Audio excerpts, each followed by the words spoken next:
82, I was 17, my old man was 55. If you do the math between the two of us, that's 72 years of life. An eternity, so it seemed to me. How could anything live that long? Now I say my folks were only 84 the year that they passed on. For a little while it seems you got time to choose your dreams. Pretty soon you look around and you see 100 years ain't what it used to be.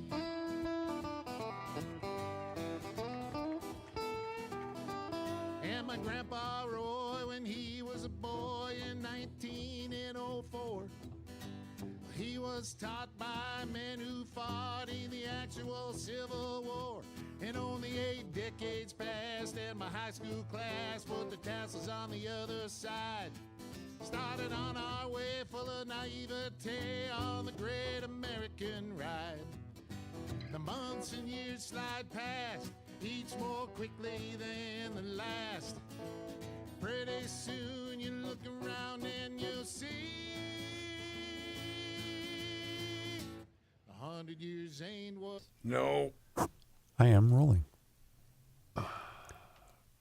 Yeah, right. Josh Arnold, investment consultant, brings you Garage Logic Podcast number 1583. Wow. July 23rd, 2025.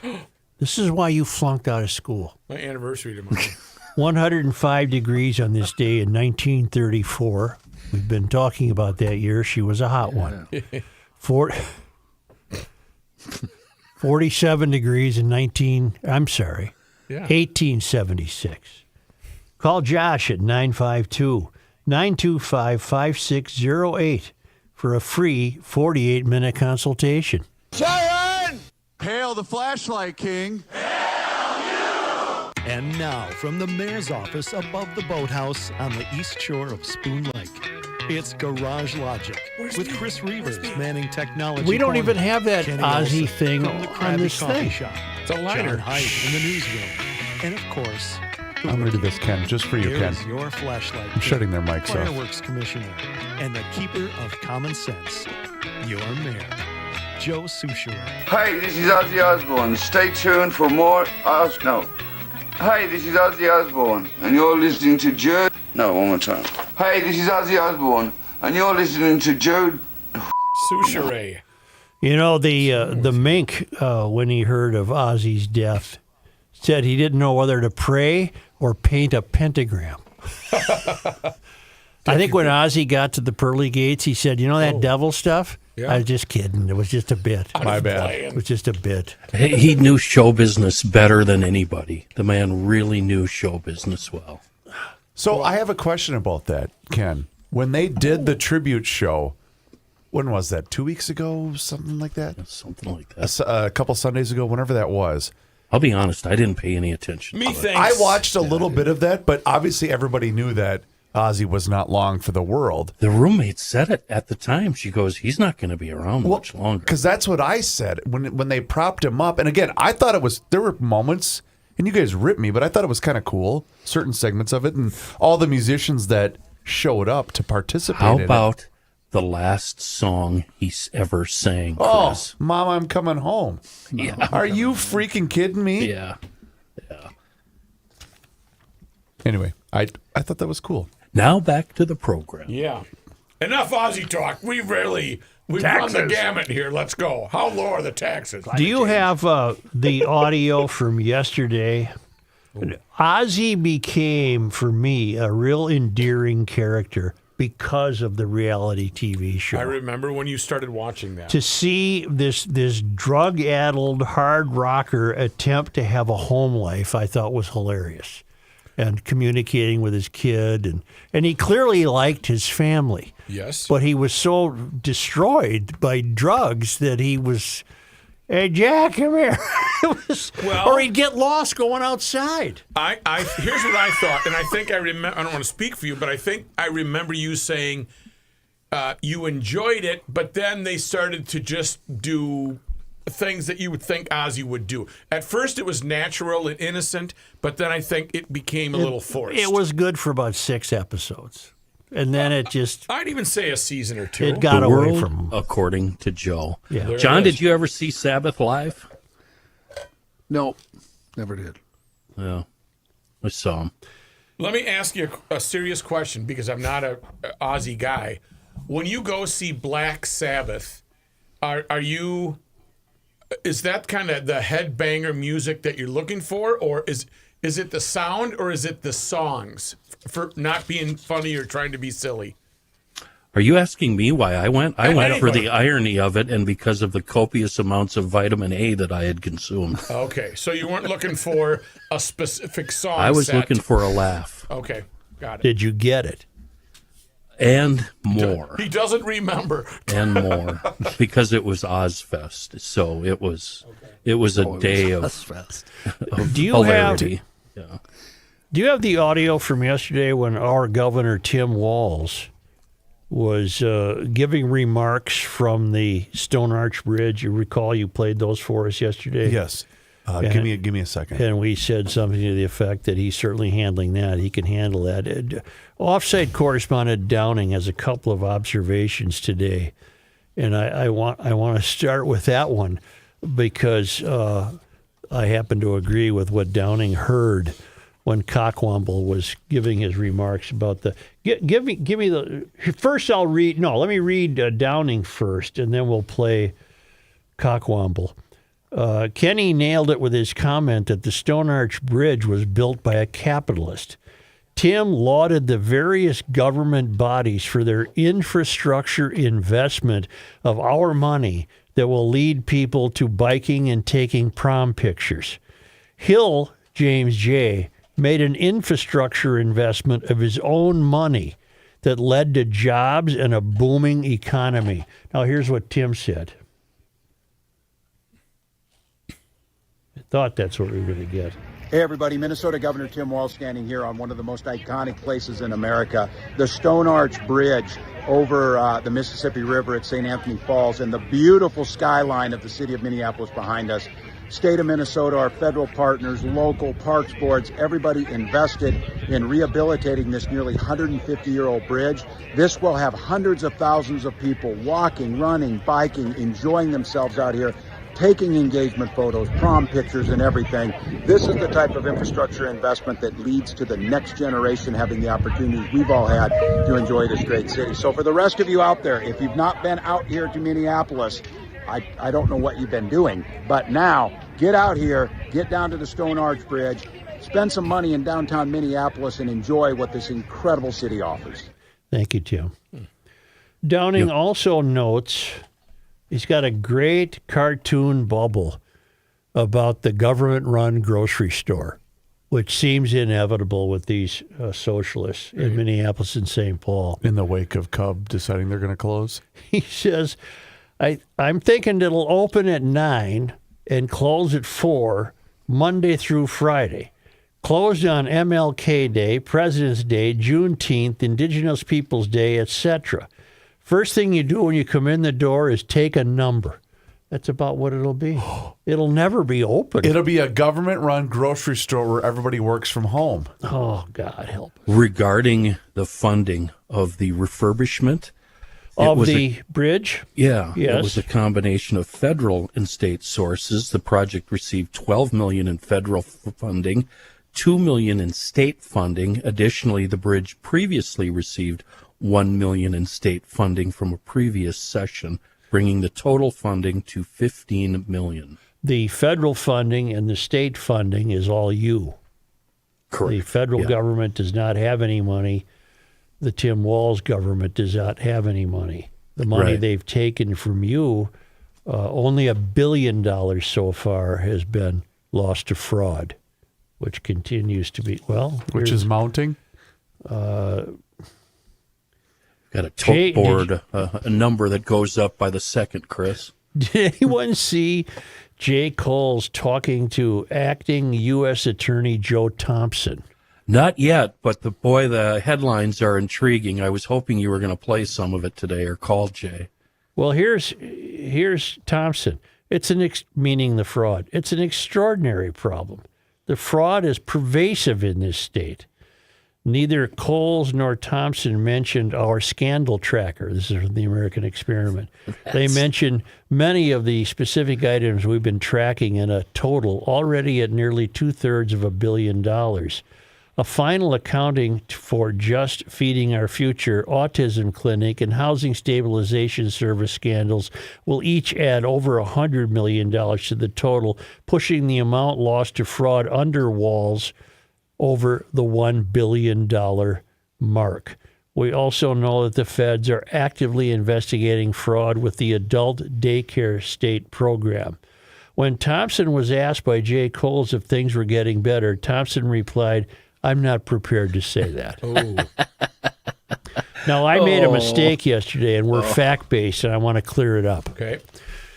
In mentioning the conviction of another food fraudster, the fellow from Mankato, Assad Mohamed Abshir, I said he was slated to go to trial in August. He was living in Mankato when he was charged. He's the 48th conviction out of 72 defendants charged since 2022.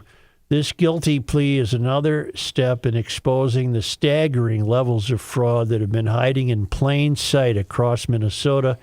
This is from today's Star Tribune. Acting U.S. Attorney Joe Thompson said, I said yesterday that Abshir and his brother, Abdi Nasser Abshir, had claimed to feed 1 million kids. I was wrong. I'm sorry. Okay. 1.6 million.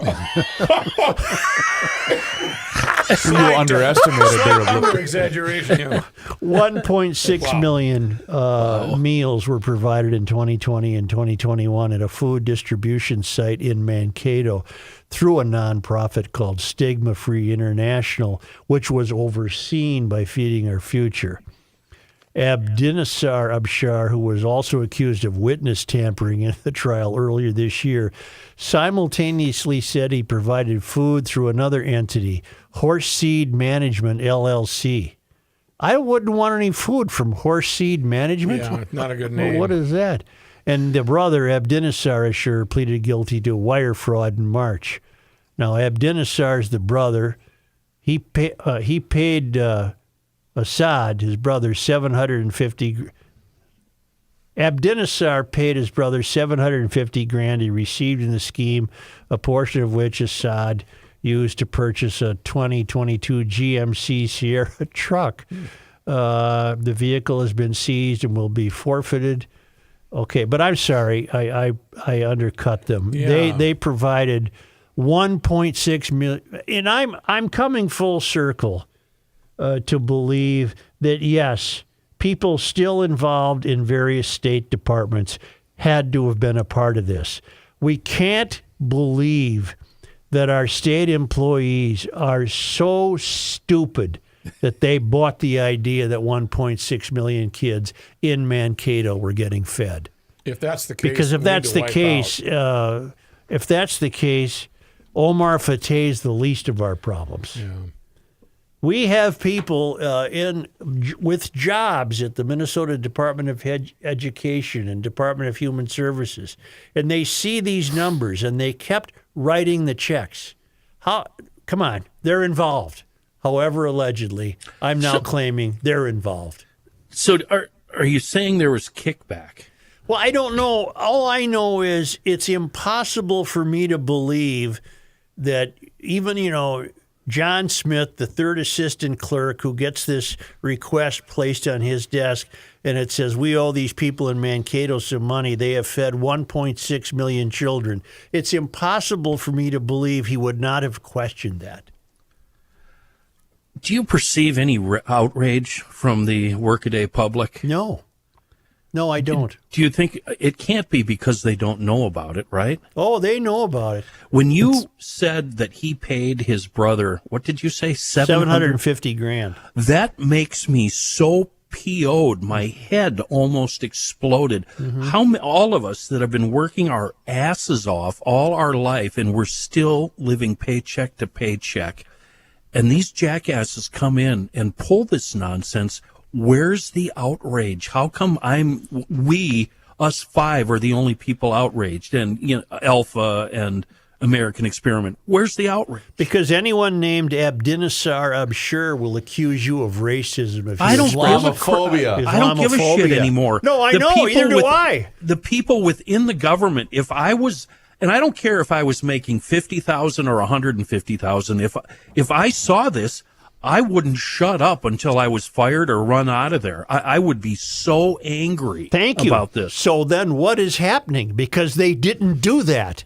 That's why we absolutely have to consider the fact that there was kickback. Where's the rage within the government? And the whole Walls outfit needs to be just vacuumed out of there. And you got to start over. It's almost like we need a crystal ball. Gentlemen, may I take you to Kansas City, Missouri? A lovely place. I've been there many times. I'd like to introduce you to Alyssa Jackson. She is a news reporter for KSHB, Action 41 Team News in Kansas City, talking about city-funded grocery store that has absolutely failed already. It's clear this Sunfresh at 31st and Prospect is struggling. This is the first section people see when they come in. There's barely any produce. A lot of the coolers and shelves around the store look the same way, empty. So shoppers have been asking us, if the store isn't closing, then where's all the food? A rotten smell comes through the door, and anywhere you turn, you'll see products that need to be restocked. No hot food or deli. I watch people walk in and walk out. The grocery store has received financial assistance from the city, but has been unable to keep those shelves stocked in an area that in the past has often been referred to as a food desert. Around here, a good thing don't last too long. And it will impact a lot of people and a lot of families. The city owns the Linwood Shopping Center. A nonprofit operates the grocery store. The mystery turn. I mean, if you see the video, and I'll post it, there's nothing on the shelves. The mystery assigns tasks to people who have no idea how to do them. So that's a bad combination. If you end up with a city-owned grocery store in St. Paul and Minneapolis, you're going to end up with a grocery store that will not function properly. It will not serve its needs. How are they going to steal from that city-owned grocery store if it doesn't have any produce, like they have been doing from the Cub Food store on? Here's what you're going to get. We closed. We ought to meet. We ought to meet. A question for you, Joe. You mentioned the governor being held accountable for this. He never has been. And you know what? Let's say this happened in the private sector, and it wasn't even $1 billion or almost $1 billion. Say it was just 250,000. What would happen to the CEO of even a public or privately held company? What would happen to him and his underlings? They'd be gone, and they wouldn't get another job. Toast. Men of Garage Logic, we live in a state where a convicted felon named Nicole Mitchell not only held on to her seat all year because her brothers and sisters in the party needed her vote. She's now telling us when she'll resign. She's dictating to us. She's going to give us a 2-week notice because that would mean another paycheck, presumably. We live in a state where the third rail is so protected and so insulated that they don't suffer consequences, and they tell us what's going to happen. I like the word dictate more than tells, because she's dictating to when she's going to be done. And she's no dummy. And I would not, this woman has really displayed a complete absence of character, which is a shame, but it's just a complete absence of character. And she should have resigned effective immediately. She shouldn't even have served her last term. In the interest of self-preservation, she should have done that, because you know another DFL, it's like Kelleher or somebody, another DFL outfit's going to pick her, or would have, but now she's so far gone that she's trash. What's the word I'm thinking of? Nepotism? No, she was blanked. She was blanked by her her peers. She Chosen? Blackballed? She was enabled. Okay. She was enabled to get away with her lack of character by the similar peer group who also have no character and really don't care about the people in Minnesota who pay the bills. They said, we need her vote. Let's just continue to hug her and dry her tears and comfort her, and we'll get through this, and then we'll cut her loose once she's done with the trial. Unreal. But that's not even working because this woman, with her complete absence of character, is telling us when she'll leave. Do they have pay periods? Is she quitting at the end of a pay period? Maybe that's what she's doing. Well, okay. No joke, but wasn't one of the things, was it Hauser that told us this, that she was trying to wait because of benefits, right? Remember that? Because of benefits for whether it was health care coverage. I'm sure the third rail pays less for their health insurance than we do. Fair. Yeah, and where's the outrage over that? I mean, seriously. Where's the outrage? Isn't that a song? Where's the outrage? I think you just invented it. I think Ozzy song. I think it's an Ozzy song. Yeah, he's saying that. He was overrated. Say, if you're like me and many other people, you might not know what to do if you're ever injured in an accident. Here's what I do. I make sure I got the insurance card at least. You see? Okay, then I need Bradshaw and Bryant to take it from there. Because I don't want to deal with the hassles because maybe I'd be easily flummoxed. Yes, you would be. Insurance companies and adjusters can be tough to deal with, so having someone on your side is important. Mike Bryant from Bradshaw and Bryant and his team will explain your rights, represent you, get you through a tough time. For 6 consecutive years, Mike Bryant has been recognized as a super lawyer. He's been named among Minnesota's top 40 personal injury lawyers by Minnesota Law and Politics. Bradshaw and Bryant hopes you're never in an accident, but if you are, call Bradshaw and Bryant at 800-770-7008 or go to minnesotapersonalinjury.com. You'll get a free case evaluation. And Bradshaw and Bryant says, please don't be a part of the problem. Don't text and drive or drive distracted. That's just common sense from Bradshaw and Bryant.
The end of the world as we know it, and he feels fine. Joe Souchere. Even the Flashlight King remarked off the air that this humidity is really something, man. Oh, I like it though. I'm sure you do, of course. This rain, the heat, the humidity, it's the peak of the bug season, which is actually I enjoy it with Bugs Be Gone in my armory. If you know, you know. If you've stocked in a supply of Bugs Be Gone from Seafoam, you know what I'm talking about. It works very fast to move bugs, organic crud, whatever that goo is that you collect when you park under certain trees. Takes care of that too. Algae, mildew, road grime, Bugs Be Gone takes care of all of it. Can I tell you what else it'll get rid of? What have you tried? I find that when we have periods of that heavy smoke intrusion, that leaves a grit film on the windshield and the paint. Yeah. And Bugs Be Gone will work on that. All surfaces, glass, fiberglass, gel coating, it doesn't matter. You name it. It's a great pre-wash if you're sitting there waiting for your turn in the car wash. It works there. Just blast your windshield and roll in. And GLers, you guys have been finding it in big box stores. But here's the key. If you don't feel like driving around and looking for it, go to seafoamworks.com. Click on the products tab. That's at the upper right-hand side of the page. And scroll down to Bugs Be Gone, and voila, you can order it online. May as well order a couple, 2, 3 bottles, spray bottles, because you're going to need them, and you're going to want to spread the word, the gospel according to Bugs Be Gone, and give a few to friends and family. Again, that's seafoamworks.com. Yet another fantastic product from our very own Seafoam. Yesterday, I beseeched the state's largest newspaper, the Star-Tribune, to assign somebody to do nothing except find out who Omar Fateh is, why he's here, and why did he so instantly get a series of make-work jobs. Give yourself credit. You asked for Dina Winter to do that job, and she delivered. Well, and today, the top 2 pieces in the Star-Tribune are pieces by her, and it's a start. I'm not indicting her. It's a start, but it's just a review of everything we already knew about it. Right. Yeah. There's nothing.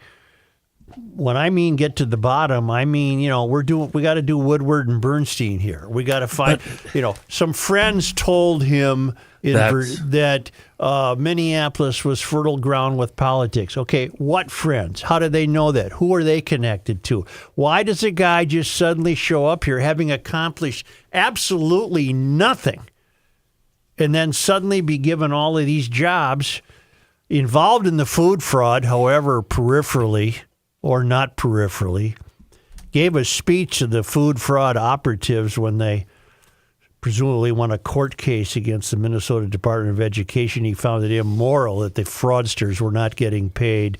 Now, he'll claim he didn't know it was a fraud. But when you're feeding 1.6 million kids at the corner grocery store, it's a lot of PB&Js. Grow up, Abdul, or whatever the hell your name is, Omar. And I'm appreciative that they're on this. You got to stop that thing, whatever it is, Matt. I'm appreciative that they're doing this, but I'm hoping for more. I'm hoping for a real deep dive into exactly what's going on here. Because how do you get here and then suddenly you're a mayoral candidate in a once highly functioning major metropolitan city in this country? And here you have a complete nobody that has no history with this city, no identity with this town, no identity with Minnesota, nothing. American citizen, born in Washington. I'm not saying he's not an American.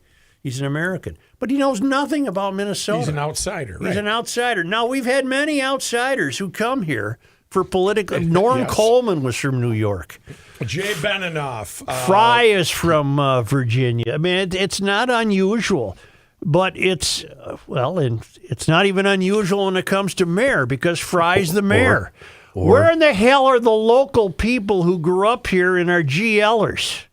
Are they gone? The governor isn't from here. The governor's either. from Nebraska. Oz or someplace.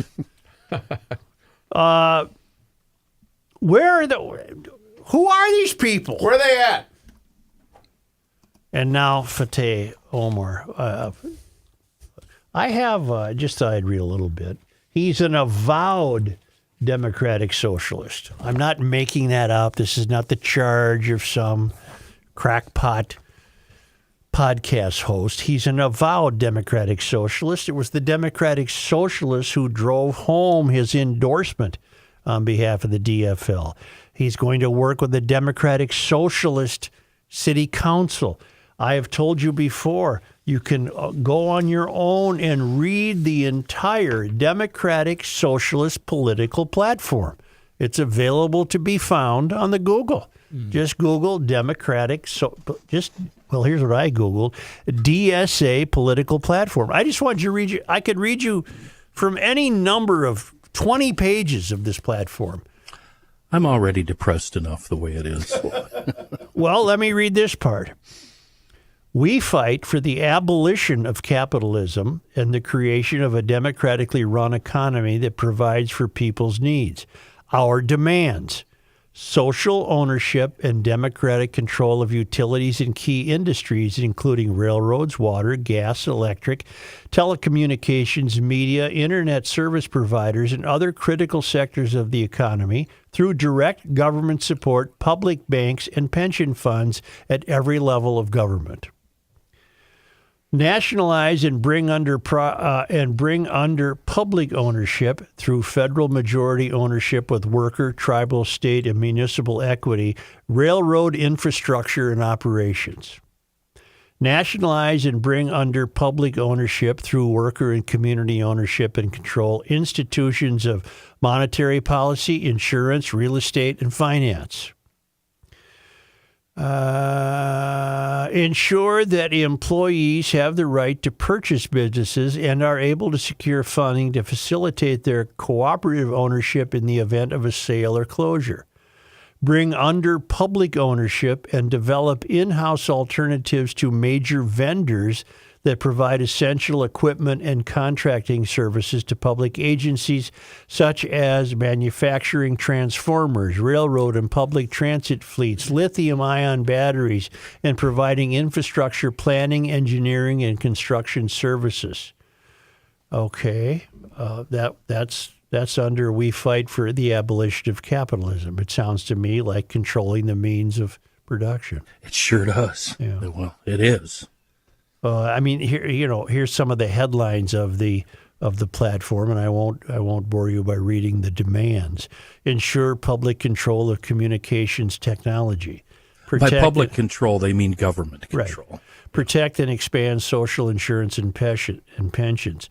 An expanded U.S. Postal Service. Well, okay. Which is failing. I'm a big Postal Service fan, but I don't know how you're going to pull that off. Gender and sexuality, justice, many demands under that. Somebody should ask him how he feels about trans rights. Well, be interesting, or gay rights. Great big steak dinner for whoever one of you gets him to come on the show. Which guy? The Omar Fateh. Fateh. Yeah, it'd be fun to hear. No holds barred and steak. No, biggest one you want. You're not going to go to the same place we went to last. No. Okay, good. Do we know what his stances are on gay rights? In fact, given that he's Muslim, I would love to have Omar as a guest. And which one? Which Omar? Omar Fateh. I'm just reading you headlines from the platform, and it's all up to you to read it your own. Green New Deal, capitalism has created an existential crisis for humanity, so we need to end that and get rid of anything that's carbon intensive. I'm just scamming. That was almost a Freudian slip, wasn't it? Yeah, it was. I'm just scanning the demands. Democratize control over major energy systems and resources. Nationalize the fuel producers. Bring into public ownership privately owned freight railroads. Okay, they really love the railroads. I think we have a railroad in our future. I think we see Europe in our future as a country of trains. Okay. It's interesting that the largest railroad in the United States is owned by a capitalist. Yeah. Demilitarize, decolonize, and strive for a future of international solidarity and cooperation toward global climate justice. Reinvent our communities to serve people and the planet, not profit. Ensure land and resources are prioritized for building resilient communities and ecosystems for the many, not the few. Because if you're white, you're the few. I translate that into them taking our private property for their use. I can find that in here, Kenny. Yeah. Housing for all. Yeah. On property that once was privately owned. Cease sale of housing to private interests. Wait a minute. You didn't just read that. That came from you, right? Cease sale of public housing assets to private interests. Oh, all right. That's Fully fund existing public housing. What does that mean? Create and fund a social housing acquisition fund that can intervene and acquire distressed assets and convert them to social housing using community land trusts, tenant opportunity to purchase, mutual housing associations.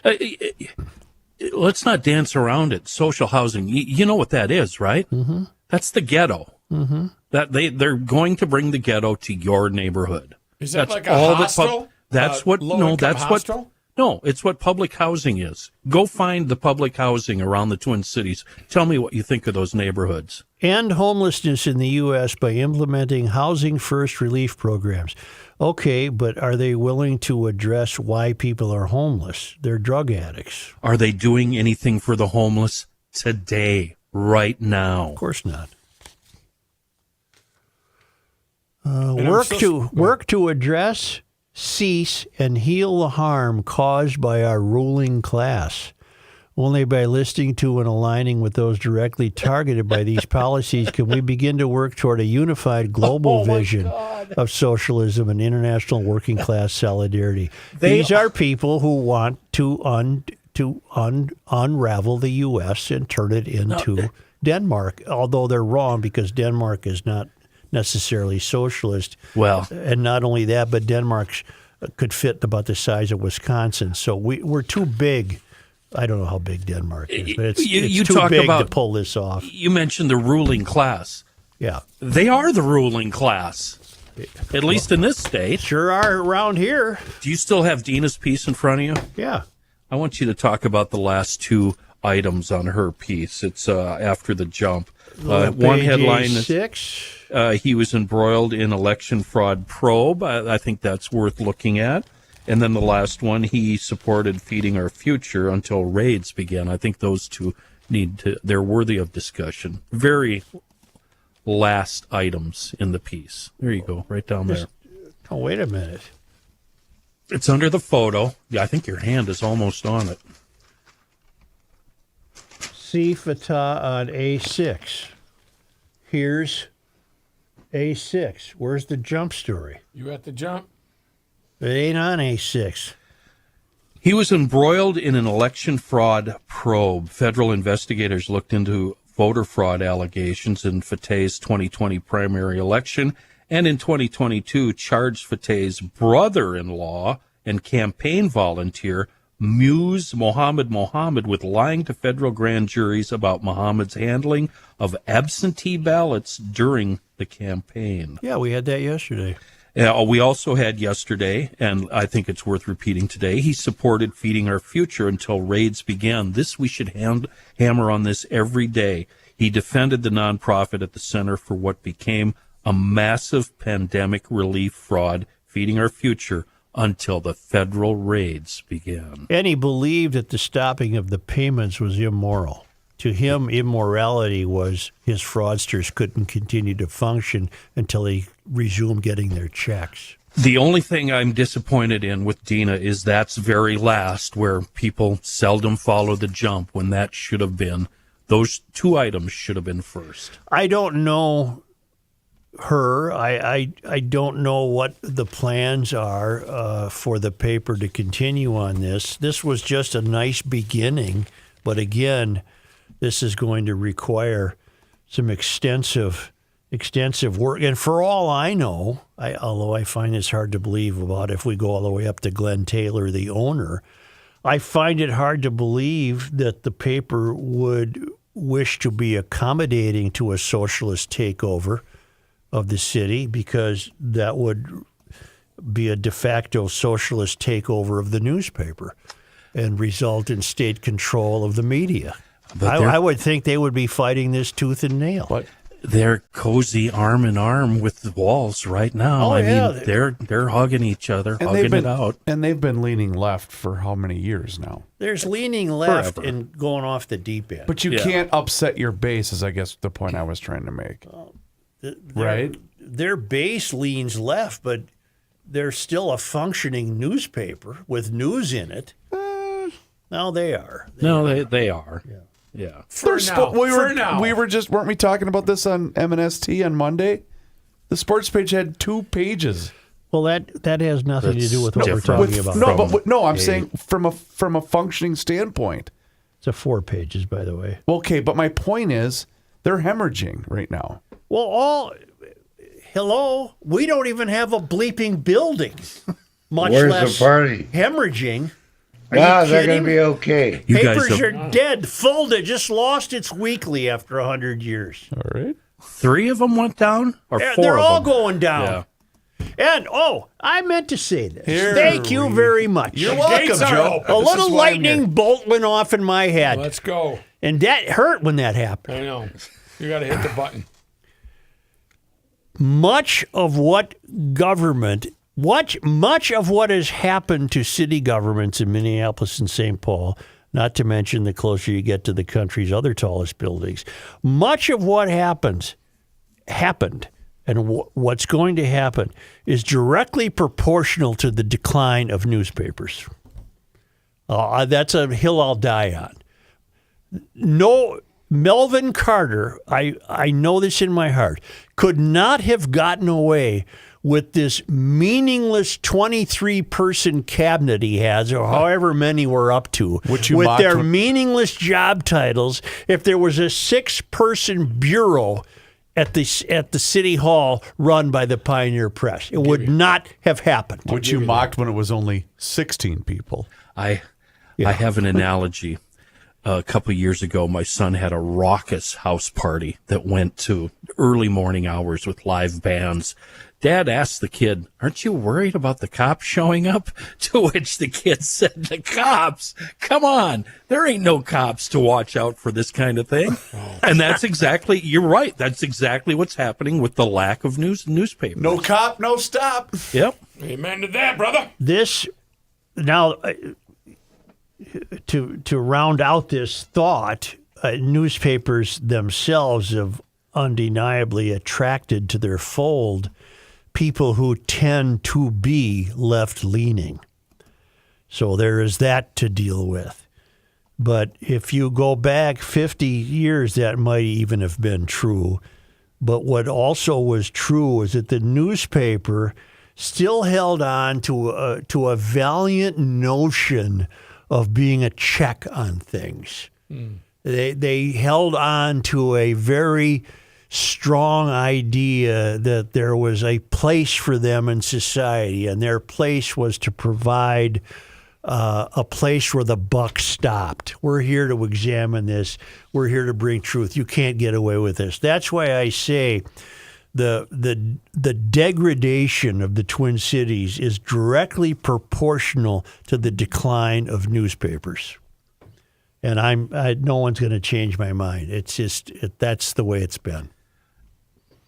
Well, there's so many other factors that are leading. We're not talking about the factors that have led to the decline of the newspaper, the internet, the fact that people don't have attention spans anymore. I mentioned a lot of people don't follow the jump. Well, when you get it on the internet, you read, we give Reavers shit about just reading the headlines, but that's the way society is now. The people who own newspapers were slow to realize what was happening. They were not unlike the Detroit auto manufacturing sector in the early 70s. They didn't see a big wind change coming, and they were caught behind, and that's happened in newspapers. They were caught sleeping. Really got caught. They were caught sleeping. They just all of a sudden this new world of social media just enveloped them, and it was too late for them to fight back. Well, and I think in their defense, they thought, newspapers have been around 100 years. How fast are they going to go away? People want to see and feel that newspaper. And the 25-year-old kid said, I don't give a crap. Tell that to Sears. How many businesses have failed due to the internet? Yeah. You know, Well, I've told you before, one of the greatest newspaper markets in the country is Naples, Florida. Why? Because everybody's 75 years old. It's 100 years old. 100. New York isn't a great newspaper market. Chicago is no longer a great newspaper market. Except in the garment district.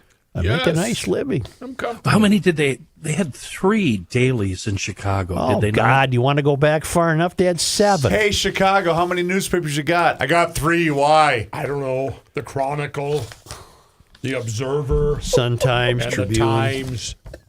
You know. I guess the What do best. you got? Well, the best message I can tell you about your garage door is get everything taken care of before winter. Particularly a new door. Precision Door Minnesota will provide you a new door in addition to their regular service calls, which fix anything that might have gone on the fritz. They serve western Wisconsin, the entire metro. They don't charge more for weekend visits. It's Precision Door MN, and right now they have a deal for GLers. They have models of doors for every budget, and GLers are getting $100 off a single door, $200 off a double door. They got a garage door designer, comes out to the place, sit on the ledge there and shoot the breeze and figure this out. Pick the garage door that'll best suit your aesthetics. You can do that online at precisiondoormn.com. That's one word, precisiondoormn.com. Or call Precision Door either for a new door consultation or routine service appointment. Call Precision Door at 612-263-6985.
The Earth is not your mother.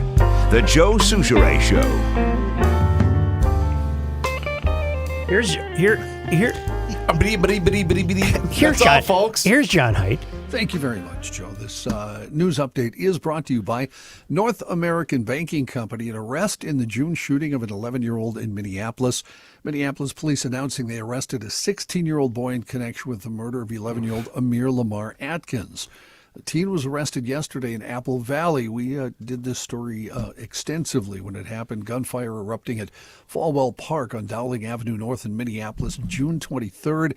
Authorities say the 11-year-old was inside a moving car when someone from another vehicle opened fire. Family members say Amir and his 15-year-old brother Keontae had gone to the park to hang out with friends. Charlie Zell, the chair of the Metropolitan Council, is retiring. He'll leave his position on September 10th. Zell was appointed as the chair of the Met Council in January 2020. He had also served as the chairman of Jefferson Lines and previously was the president and CEO of that bus company for more than 20 years. The Jeff. In 2012, Zell was appointed the commissioner of the Minnesota Department of Transportation, overseeing the large state agency. Governor Walz announced Zell's retirement yesterday. The governor saying his accomplishments while the Met Council chair include the approval of Imagine 2050, funding and scheduling for the Green Line expansion, and securing the largest investment in transit infrastructure from the legislature. However, while Met Council chair, he's also been at the center of that long battle for building and funding of the Southwest Light Rail. In April, a years-long audit of the construction of the embattled Southwest Light Rail line concluded the Met Council had issues with non-compliance and a lack of internal controls managing the project. It's now expected to cost taxpayers $2.86 billion. An interim chair for the Met Council has not been named yet, but the governor's office's plans will be determined over the coming months and will provide updates as decisions are made. Nobody gets embarrassed that they're such idiots. I have a question related to this young man. Did you ever ride the Jeff? No, but if I did. You did. It would have been that one. Oh, come on. Wait, is that Southwest? That was Southwest, but still the joke fits. The Jeff will take you there, down to Winona. Anyway. There'll be a new... Are you embarrassed about that, Joe? You should be. No. Not at all. Hey, dummy, you forgot the horn. Thank you. There'll be a new reward for submitting tips to the Missing and Murdered Indigenous Relatives Office. It's a step that state officials hope will bring resolution to outstanding cases and provide closure for families. In Minnesota last year, 716 Indigenous people were reported missing. And while they make up less than 1% of the state's population, 10% of missing women in Minnesota are Indigenous. The reward fund account was established during the 2022-2023 legislative session, aims to bring justice for those who are still missing. People who bring tips that help advance long-term investigations could be eligible for financial rewards of up to $10,000. That fund is also meant to support community awareness and prevention initiatives. And a story you alluded to earlier, Joe, attorneys in the burglary case of outgoing Minnesota State Senator Nicole Mitchell have set a date for her sentencing after the jury convicted her on both felony accounts. We now know that Mitchell will be sentenced September 10th, according to filings made yesterday in Becker County District Court. On Monday, her attorneys announced Mitchell is planning to resign from her seat soon. Setting up She'll let us know, John? Yeah. She'll let it. Don't worry. We're in the loop. That'll set up a special election that'll determine who controls the Minnesota Senate.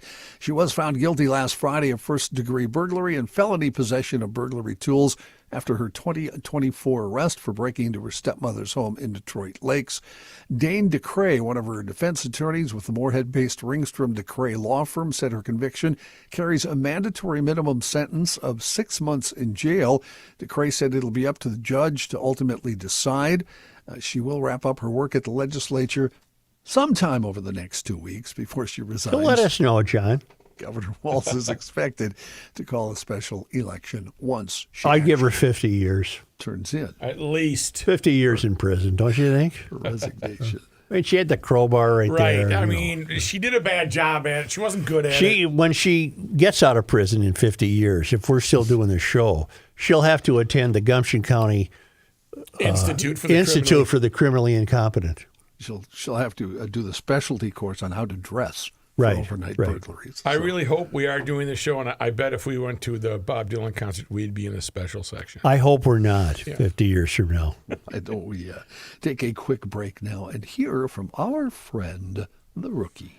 Ladies and gentlemen, Minnesota Masonic has done so much over the years, and I really would like for you to check out mnmasoniccharities.org for scholarships. I'd like you to check out their website and see exactly what they have done. They have donated over the years millions and millions of dollars. And remember, they have a wonderful scholarship program that not only you just apply for and you get the scholarship, if you apply for it and you're explaining to someone how great they are, well, both of you could possibly reap the benefits. They've done so much over the years for old people at their end of life, for children's and their communications, if they have disabilities there. I want you to go to their website, mnmasoniccharities.org, and learn more. You'd be very surprised that some of the terms that we use in today's society, well, they come from the Freemasons. And there's a whole bunch of Freemasons throughout the state of Minnesota, and they want you to know exactly what they're doing. And you can learn more about a little bit of everything. Freemasons do a wonderful job.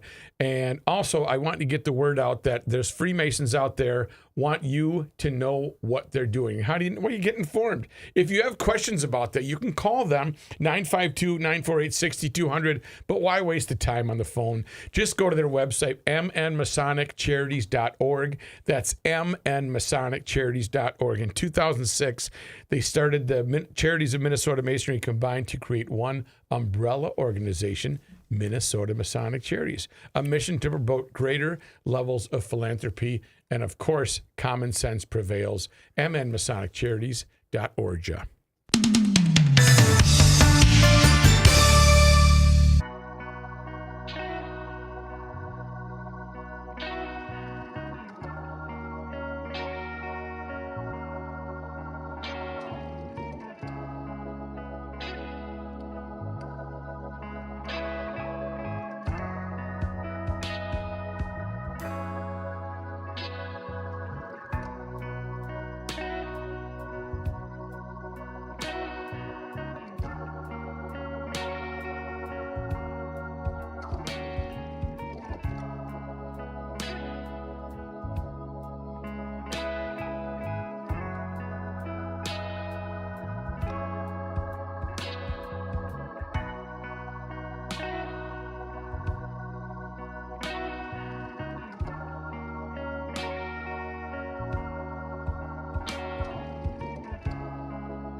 Here's a man who spends hours in hardware stores, sifting through the nuts and bolts of life. Joe Souchere. We have lots of, yeah. Hi, John. We thought you were frozen, John. No, I'm not frozen. Okay. Lots of tariff news today, some good, some bad. General Motors says the new tariffs on imported cars and auto parts took a $1.1 billion bite out of its bottom line. The company reported net income shrank 35% in the second quarter as President Trump's automotive tariffs weighed in on the company. GM, the largest automaker in the U.S. by sales, had already lowered its earlier profit guidance for 2025 because of the possible tariffs. Now the company says greater impacts from tariffs are expected to hit the car maker in the third quarter, although it says it will maintain its profit guidance for the full year. Speaking of tariffs, President Trump says that the U.S. has concluded a trade deal with the Philippines that includes a 19% tariff on goods imported from the Southeast Asian country. Manila will not impose tariffs on U.S. goods as part of the deal, according to Trump. The Philippines has yet to confirm that a deal has been struck. And the president also announced a trade framework with Japan yesterday, placing a 15% tax on goods imported from that nation.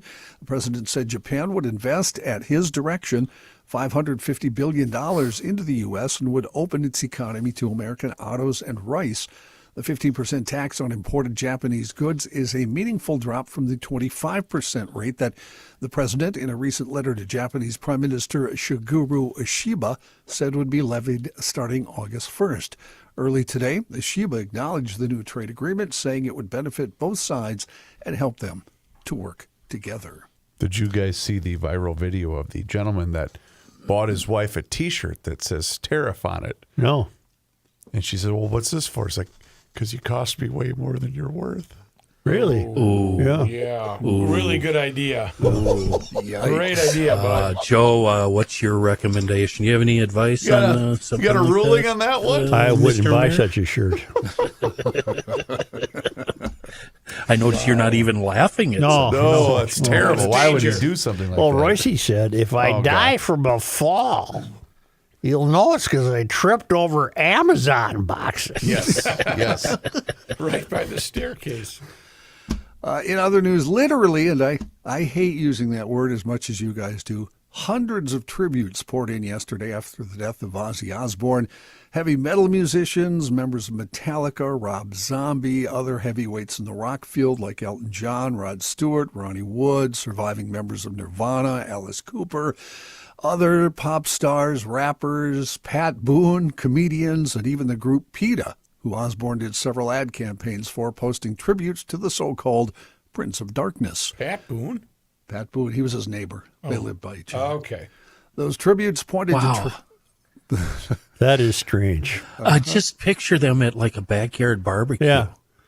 God, There's some pictures cool. of them online that are... They Where look like they're were they having neighbors? fun. L.A.? That I do not know, but yeah, I would guess, yes. 'cause Oh, Ozzy wow. lived last Fun. part of his life in L.A.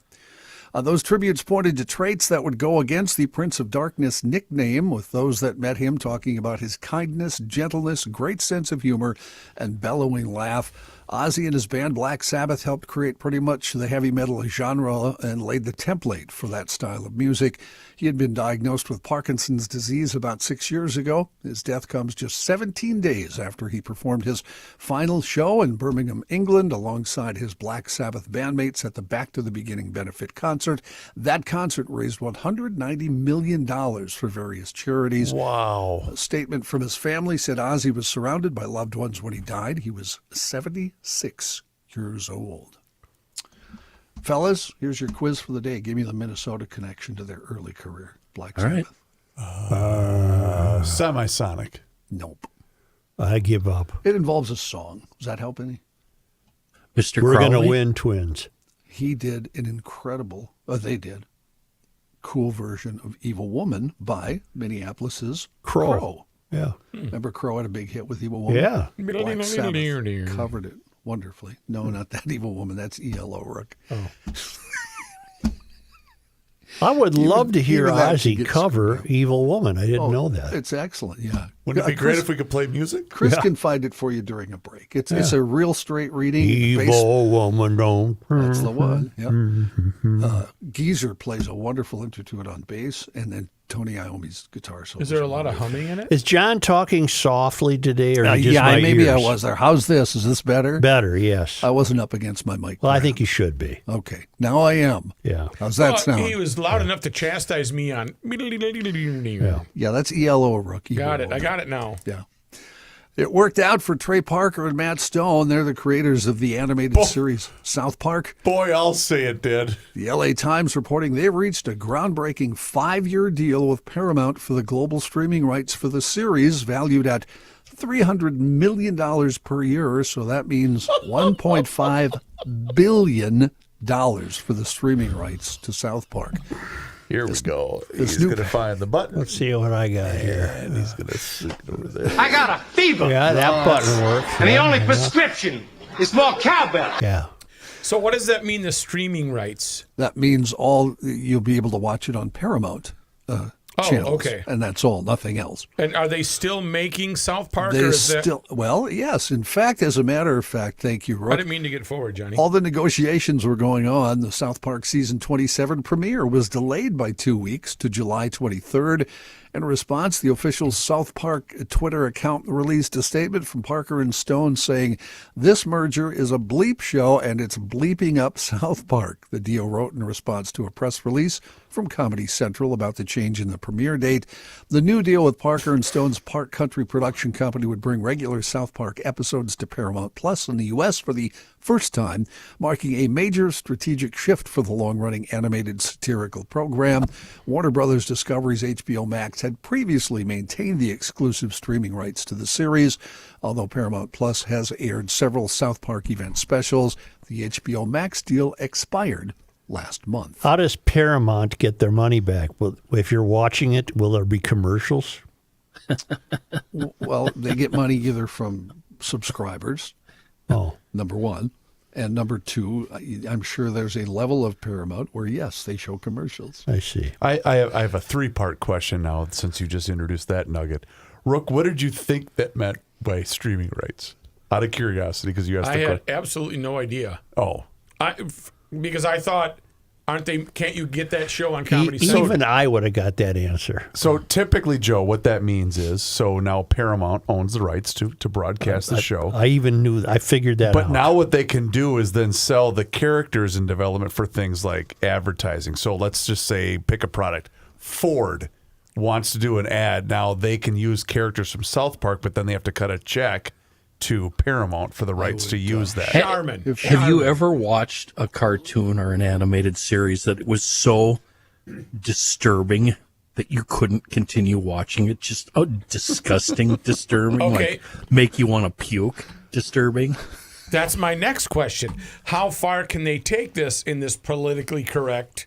Oh, Matt, they cover both sides. They hammer on they fillet everybody. Yeah, Well, left, right, middle, religious, non-religious, everybody. They were the home of the hot Cosby when Cosby was in trouble. But the best was with the transgender stuff when they had the Macho Man Randy Savage competing against 10-year-old girls at a field and track and field day. That's funny.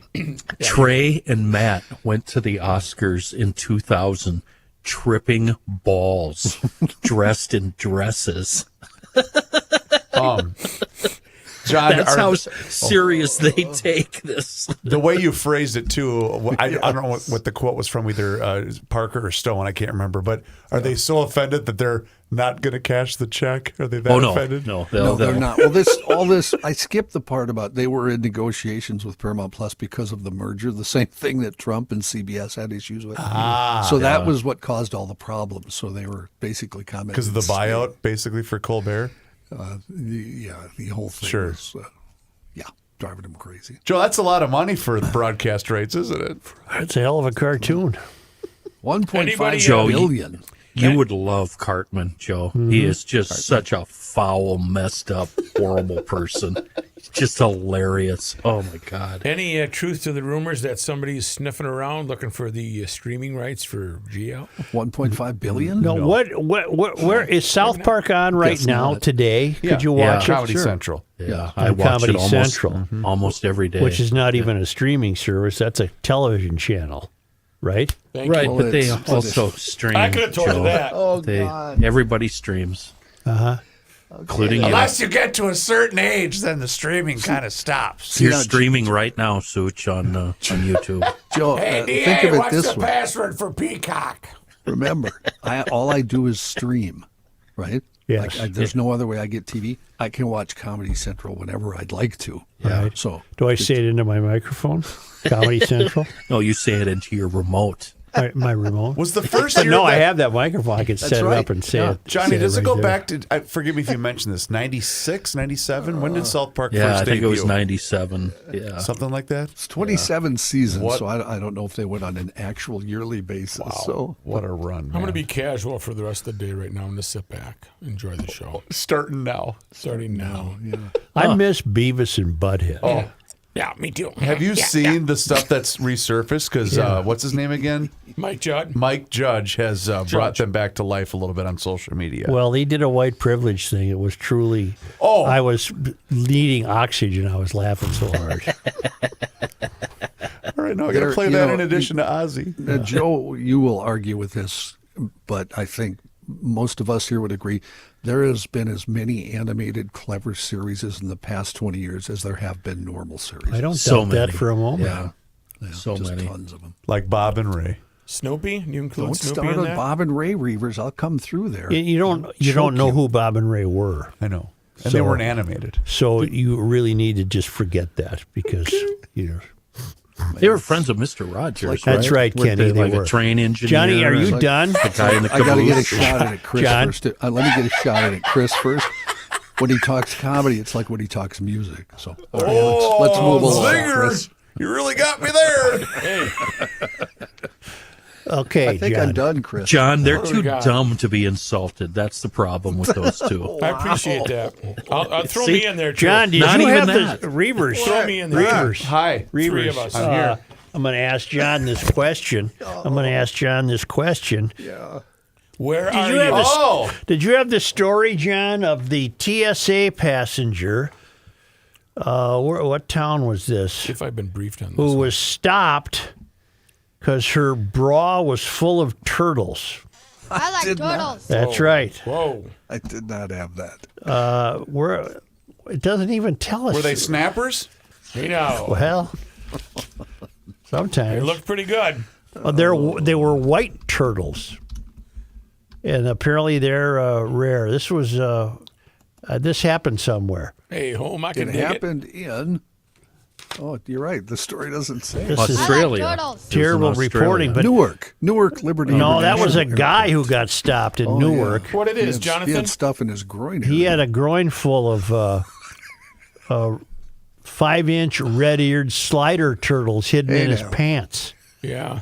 So I take it there must be some medicinal value to these turtles. Why would you risk bringing them in if they didn't have any value and you could sell them? But this woman had 2 turtles in her breast area, and they were wrapped in cellophane. Back here live at the Waterfront Village with my friend, the zombie, Jonathan. You're looking good. Jonathan just got an awesome face paint job. What do you think? I like turtles. Thank you. Kenny, you've been hiding one every when you used to go to Vegas, weren't you? Can we take a time out Just here? one though, right? Is that a turtle?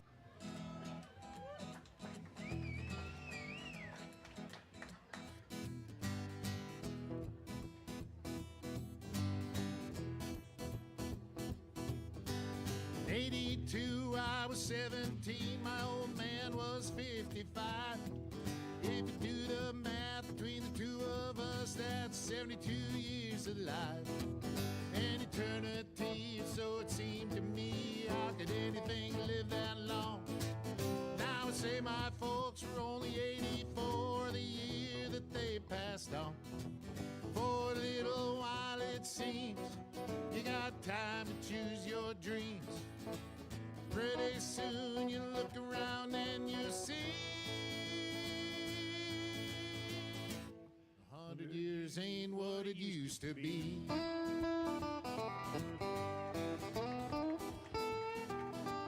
And my grandpa Roy, when he was a boy in 1904. He was taught by men who fought in the actual Civil War. And only 8 decades passed, and my high school class put the tassels on the other side. Started on our way full of naivete on the great American ride. The months and years slide past, each more quickly than the last. Pretty soon you look around and you'll see 100 years ain't what it used to be. Oh, Johnny! Oh, yeah.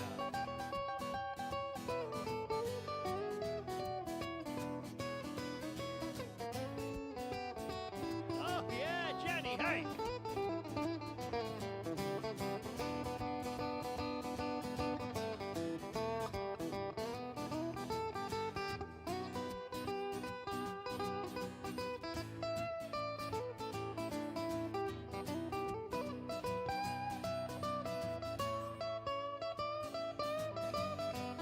Oh, yeah! He did the guitar face. Ibuprofen's under buy again in my online shopping cart. Every week I learn of something else I should be doing for my heart. If I use the wrong pillow, I might have trouble getting out of bed. My hair grows in my ears and nose now more than on my head. As a kid, to me, ancient history was something like World War I. But I arrived closer to that time than this year as I sing this song. And I'm starting to find I can wrap my mind around life is brief and dear. I can hardly believe my baby girl's turned 26 this year. For a little while it seems you got time to choose your dreams. Pretty soon you look around and you'll see everybody. 100 years ain't what it used to be.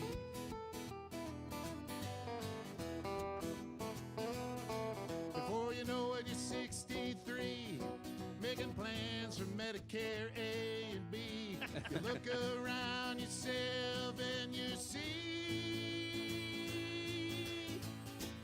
100 years ain't what it used to be.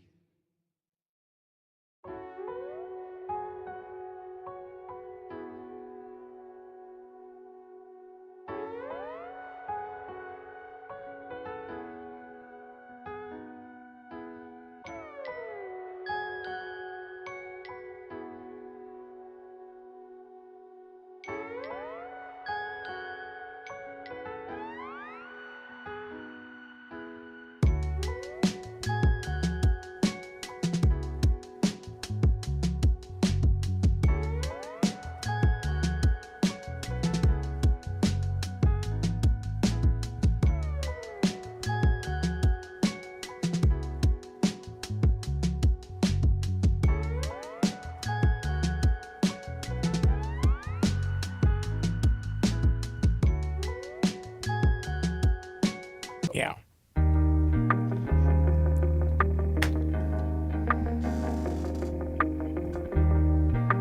This guy wears many hats, just not indoors. Joe Souchere. Did you ever post a picture about the Lyman giraffe? Yeah, I did it yesterday at the end of the show. All right, good. Yeah, it was Thank pretty you. cool. Wonderful. Well, only because they come to us. Because remember, I asked for the spelling of Mpumalanga. I gave it to you, didn't I? That's right. I also need another spelling before you leave today. All right. Only because this comes to you from the Traveling Lymans in Marloth Park in Mpumalanga province, South Africa. Mpumalanga. Well, but Tom puts in parentheses Mpumalanga. There's no I had a little I think you get rid of Pumalanga the last M. night. Yeah, for sure. Yeah. Yeah. Ouch. I still got it. Yeah, do you? On this day. She's got white privilege. Joe? Today is July 23rd. Well, we were somewhat active on this That's what day. I was looking for. On this day, July 23rd. 1838, Father Francis Piers, a Slovene priest, arrived at his post in Grand Portage. He remained there for a few months and then returned in 1841 to establish a mission on the Pigeon River. His later writings encouraged Germans and Slovenes to immigrate to the earthly paradise of Minnesota. Boy, he had that backwards, didn't he? On this day, July 23rd. well, on this day in 1851, the Sisseton in Wahpeton, Dakota, signed the Treaty of Traverse des Sioux near St. Peter.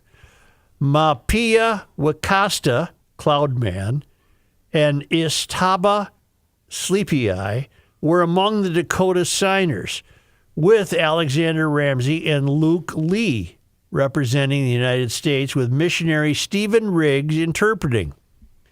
Henry H. Sibley acted as an agent for the fur traders who had accumulated debts from the Dakota.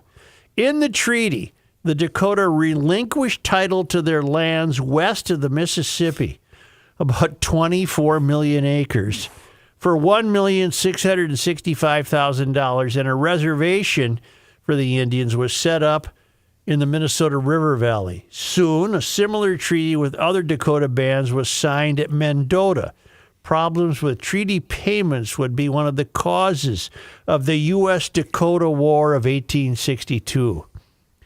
I don't think the Indians got a square deal there. They did If not. I had to go out on a limb, I can guarantee I would say they... the white man effed him over pretty good. Yeah. Let them eat grass was one of the quotes. Yeah. On this day, July 23rd.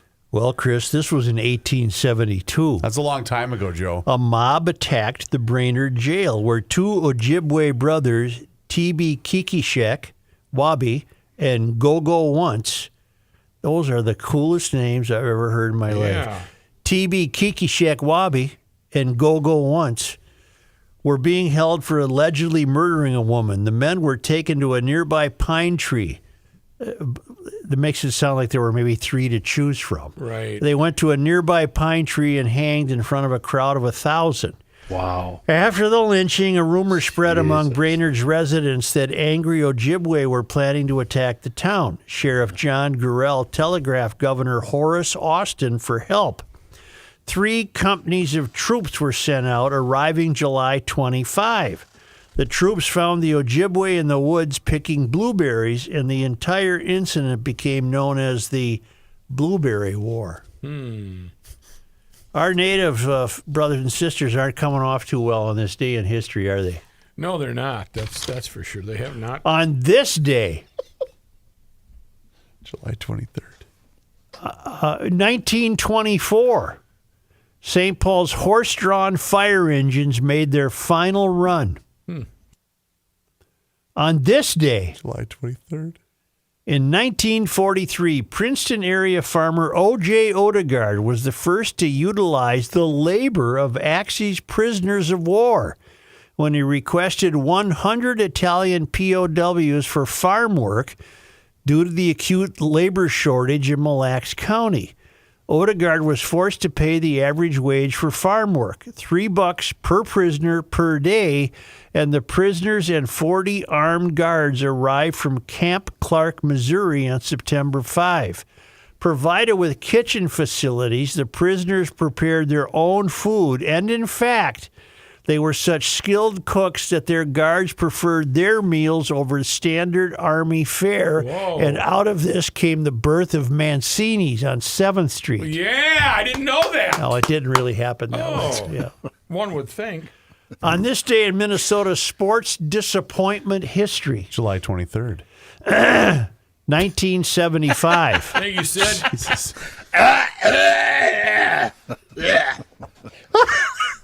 No, they're going to be okay. They'll be fine. On this day. Are you going? I am. July 23rd. 1975, U of M received NCAA letter about a basketball investigation. Well, there was all kinds of scandals. Was this the fight? I don't know. On this day, July 23rd. in 1996, J.R. Ryder was traded to the Portland Trail I Blazers? don't know. I think I so. have I believe so. no idea. He's the only, in fact, fun fact about J.R. Ryder, he's the only professional athlete in the history of Minnesota who unfortunately had his pipes freeze in May. Yeah, you can't. You got to be careful. How did his pipes freeze in May? Remember, he was late for practice. Yeah, my pipes froze. He said his pipes froze? Yes. Yeah. Wait a minute. J.R. Ryder, he's coming back to me. He was a complete screwball. Oh, God, yes. He was late for practice all the time. And it was, I think it was March or April. He says, yeah, my pipes froze. he just couldn't figure out the cold weather. I remember J.R. now. Yeah. John, look up J.R. Ryder. Is he okay, I wonder? Is he having a life? He had a couple of run-ins with the old law. I know, but there's still time to recover. Maybe He might be up in Princeton working the fields. Yeah. J.R. Ryder. I remember him now. He was a real screwball. He won the slam dunk contest. Yeah. Anything, John? He was too tiny. He's 54, born in Oakland. Yeah. Let's The dunk see what was he's named doing the East right Bay now. Funk. How tall is he? I don't remember him being tall. 6'5". Oh, all right. Is he okay, Rook? Go ahead, John. Go ahead. His last, he was with the Denver Nuggets in 2001, and then it looks like he was going to retire. Ryder refused to retirement at the time, however, insisting he can still play if given the chance. Could you just cut to the present time?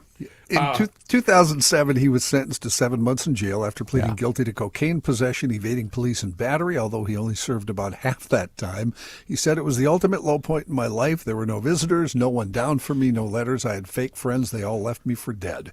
In 2012, Ryder announced he was planning to release a documentary about his life. He established a charitable organization for kids called the Sky Ryder Foundation. And that basically is the last thing on here about him. Well, I don't know why I always root for those guys to have a decent life. Turn it around. Yeah. You want him to turn it around. He's trying to get his life right. And finally, on this day, on July 23rd, in 2014, the Vikings announced they will not spend an extra $1.1 million for bird-safe glass on the new ballpark. Oh, that's right. Boy, those are some great Royce tweets. That was sports disappointment. Where he would tweet a photo of a bird, in the middle of remember, Mendota. Remember what utter BS that was? They made it sound like if you walked around there, you were knee-deep in dead birds. Nobody ever saw a dead bird. I just saw one crossing Hiawatha. Yeah. Have you ever seen a dead bird fall out of its nest? No. Okay. Why would that come up? I don't know. And on this day, speaking of the U of M, Joe, in 2011, where were we? On this day?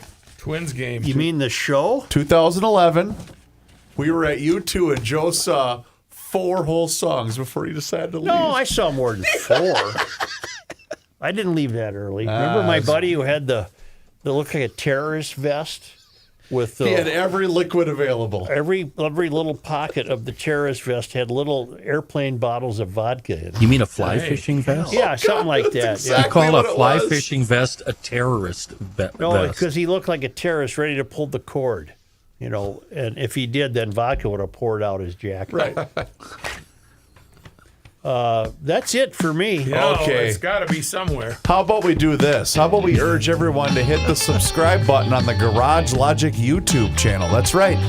Garage Logic has a YouTube channel, and on that channel, you can watch the show each and every single day. You can also see full segments, video shorts, behind-the-scenes footage. However, it's all there for you. Just search for Garage Logic on YouTube and search Garage Logic on all of our social media channels, which includes Facebook, Instagram, and X. And also, you can subscribe right now for the Daily Logician. That email comes right to your inbox each and every single day, and it includes the most recent episode of the podcast. Find out more and sign up right now online at the website, which is, of course, garagelogic.com. Ow!